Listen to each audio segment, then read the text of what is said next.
दोस्तों नमस्कार, स्वागत है आपका एक बार फिर से सरकारी नौकरी रिजल्ट हिट चैनल पे। और आज मैं ये फिर एक बार अपडेट ले आया हूँ। ऐसे तो शायद आप देख भी चुके हों, लेकिन फिर भी इसमें देखिए एक विश्लेषण की बात होती है, तो वीडियो पे बने रहिएगा। वीडियो को स्किप नहीं करना है। चैनल पे पहली बार है तो चैनल जो सब्सक्राइब कर लेना, बेल आइकन दबाना ना भूलें, जिससे लेटेस्ट नोटिफिकेशन आपको मिलते रहें। तो आप यहाँ पर देख रहे हैं जैसा साथियों ये सारी याचिकाओं की जो संख्या है, सभी जो साथियों ने लगाई हैं वो यहाँ पर इनकी संख्या है। ठीक है, 10 साहब आप देख रहे हैं यहाँ पे श्री एस के Mishra ji ACJ acting chief जज हैं यहाँ पे, और श्री आलोक कुमार वर्मा जी दूसरे जज साहब हैं। ठीक है, तो ये डबल बेंच एक तरह से है। मुख्य न्यायाधीश के साथ यहाँ पर जज साहब दूसरे भी हैं। तो इसमें आप देख सकते हैं क्या विषय है। Mr. Sivanand Bhatt learned counsel for petitioner in ये petition submit this representation not connected with these bunch of writ applications। तो उन्होंने कहा भाई ये मेरा केस इसके साथ नहीं जुड़ा हुआ है। Hence the same is delinked from the bench of writ applications। तो यार ये इससे डिलिंक मतलब अलग कर दिया जाए मेरी जो पिटिशन है याचिका को, और ये may be listed 24 February for final disposal, और इसको 24 फरवरी को फाइनल डिस्पोजल के लिए लगा दिया जाए, इन्होंने ऐसा कहा। ठीक है, शिवानंद भट्ट जी जो हैं। अब इसके बाद जो NIOS के एडवोकेट साहब हैं उन्होंने काफ़ी अच्छी बहस इस बार करी है, जो देखने से आदेश में भी लग रहा है। Bahuguna learn senior counsel assisted by mister Pankaj Tangwan mister, और ये सारे सभी लोग इसमें हैं, पिटिशनर्स के लिए ये सब हैं। ठीक है, आगे देखिए मिस्टर चीफ जस्टिस काउंसिल हैं, ये रावत जो हैं सरकार के वकील हैं, और योगेश पंचोली आपके NCT के वकील हैं, जिन्होंने काफ़ी समय लगाया कि ये NCT से मान्यता प्राप्त है या नहीं इस चीज़ को बताने में, और अंततः यहाँ पर डायरेक्टर जो है NCT के उनको आना पड़ा कि ये कोर्स वैलिड है कहने को। ठीक है, और ये आपको मालूम है। इसके बाद आप देख लीजिए शशांक। अब they heard the mister Bahuna learned senior counsel petitioner mister Rawat learn, और ये सब आगे वकील साहब के नाम हैं। अब लर्नेड काउंसिल यहाँ पर से आप मेन देखिए, counsel mister CJ Bahuna senior counsel vehemently मतलब होता है आपका जोरदार तरीके से। ठीक है, बहुत विस्तार पूर्वक जोर के साथ एक अपनी बात को रखते हुए आर्गू किया, उन्होंने बहस करी है। That case is covered by the 3 judgment, और उन्होंने कहा 3 जजमेंट से है। ये बिहार का जजमेंट है, त्रिपुरा का जजमेंट है, और division bench of this court submitted that there is a request by honourable supreme court, और ये भी कहा कि यहाँ पर सुप्रीम कोर्ट की यह रिक्वेस्ट है आपसे हाई कोर्ट से कि इसको जल्दी ही केस को जितना संभव हो जल्दी से जल्दी 15 दिन के अंदर और इसको इसमें अंतिम निर्णय दिया जाए, जैसा हम पहले वीडियो में बताते रहे हैं आपको। Hence we take all the matter. देखिए इसलिए जज साहब का कहना है हम ये मैटर को ले रहे हैं कि जब भगुना जी ने इतनी बहस करी और ये सब बातें बताई, तो हम we take all the matters, हम सारे मैटर्स को एक साथ ले रहे हैं। ठीक है, ऐसा कहना था जज साहब का, और यहाँ पर लिखवाया भी है। The question is simple, any person who is teaching any government school, government aided school, सारे स्कूल्स के ये यहाँ पर क्या किया है, नाम वगैरह ये लिख दिए गए हैं साथियों।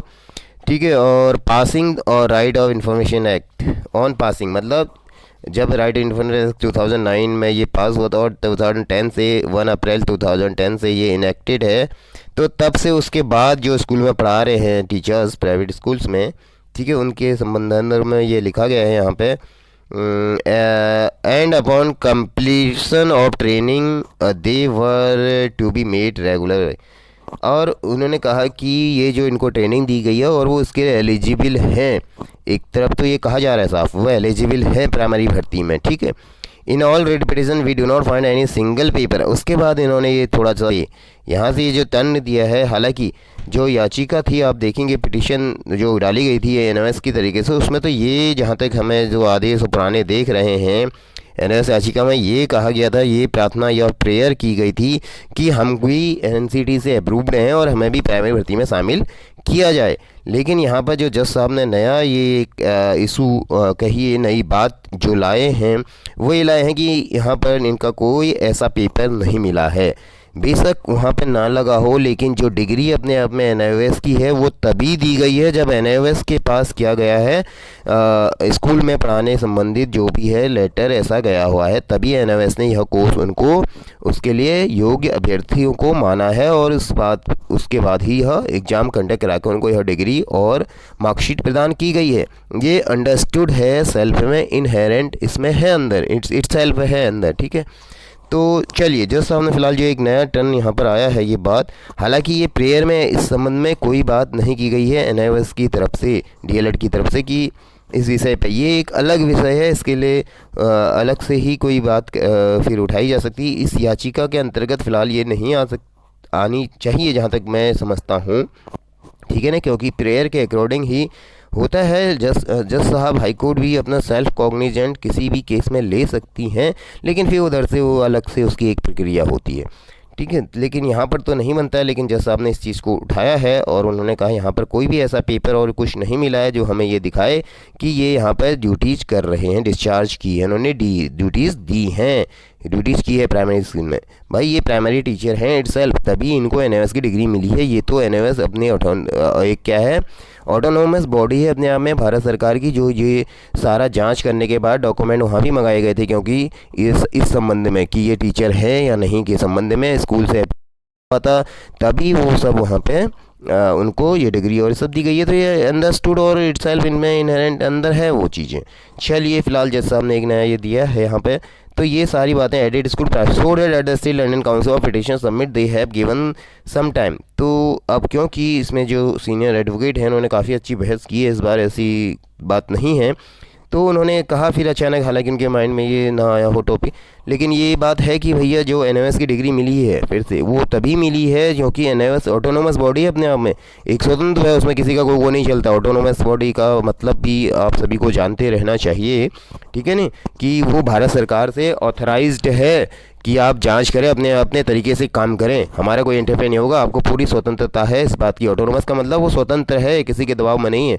तो उन्होंने ये सब चीज़ जांच करने के बाद ही यह डिग्री दी है। उनका एग्ज़ाम अभ्यर्थियों का जो भी इसमें शामिल हुए थे कि उनका कंडक्ट कराया, उनसे फ़ीस जो भी ली गई है, चार्जेस जो होते तो वो किए गए हैं, फ़ीस वगैरह सबमिट हुई है, और उसके बाद ही उनको यह डिग्री प्रदान की गई है। फिर भी अब क्योंकि हमारे जो इसमें एनआईओएस की हैं काउंसिल, उन्होंने काफ़ी अच्छा बहस तो किया है, आर्गूमेंट किया है, जैसा आपने खुद माना है, इसमें लिखवाया भी है, तो ये लेकिन अपने आप में क्या है, वहाँ पर पहले से ही सब सबमिटेड है एनआईओएस के पास, ठीक है। चलिए अच्छी बात है कि जैसा आपने एक बार पूछ लिया, लेकिन यह डेट जो दे दी है काफ़ी लंबी है, जैसा आपको इसकी गंभीरता को समझना चाहिए था यहाँ पर। वैसे हम तो यही कहेंगे समझना चाहिए था, क्योंकि प्राइमरी भर्ती कंप्लीट होने को हो जाएगी, तो अगर ये फिर इसमें कोई जजमेंट आता है तो हमें समझ नहीं आता वो किस प्रकार फिर उसको समायोजित होंगे ये टीचर उसमें, है ना। तो इस बार फिर let the learned counsel for the petitioner take instruction, और तब ये 24 तारीख की इसमें डेट को लगा दिया गया। फ़िलहाल ये बड़ा ही अटपटा है यहाँ पर जो आप देख रहे हैं, मैं नहीं अन्य सभी लोग भी इस पर अपनी अपनी राय कर रहे हैं।